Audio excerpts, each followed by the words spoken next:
මොකක්ගේ මලත් දැන් දේවල් තියෙ කියලා දැන් ඔයාලට එහෙමත් මට වෙලා තියෙනවා දැන් අපි මෙයාම දාන්නේ නැහැ නේ කැල්සියම් එහෙම දාන්නේ නැහැ නේ කැල්සියම් දාන්න ඕනේ. කැල්සියම් හොඳ මිලක් තිබ්බොත් කැල්සියම් දාන්න පුළුවන් අපිට අවුලක් නැතුව. ඉතින් කැල්සියම් නේ අපි දැම්මේ. ස්ප්‍රේ කරේ කැල්සියම්. කැල්සියම් තමයි ස්ප්‍රේ කරේ. එතකොට මේ 44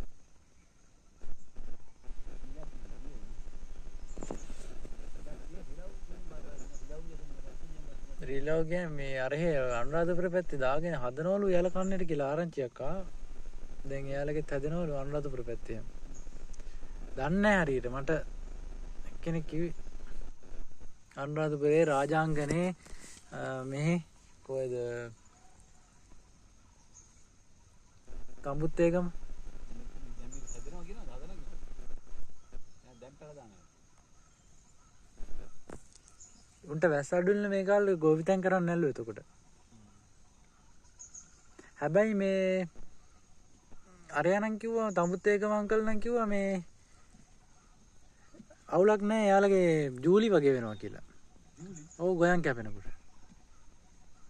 ඔය යල් කන්නේ කියන්නේ දැන් මාස් කන්නේ කැපිලා ඉවරයි නේද යල් කන්නේ වැඩ පටන් අරගෙන තියෙන්නේ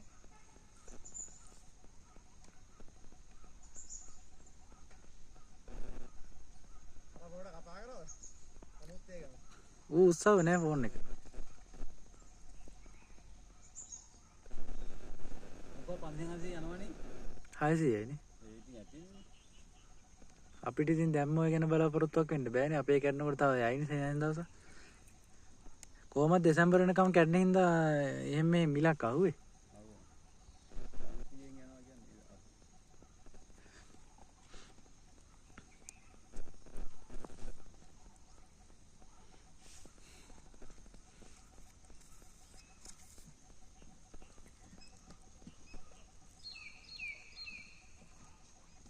අපේ අම්මා මේකේ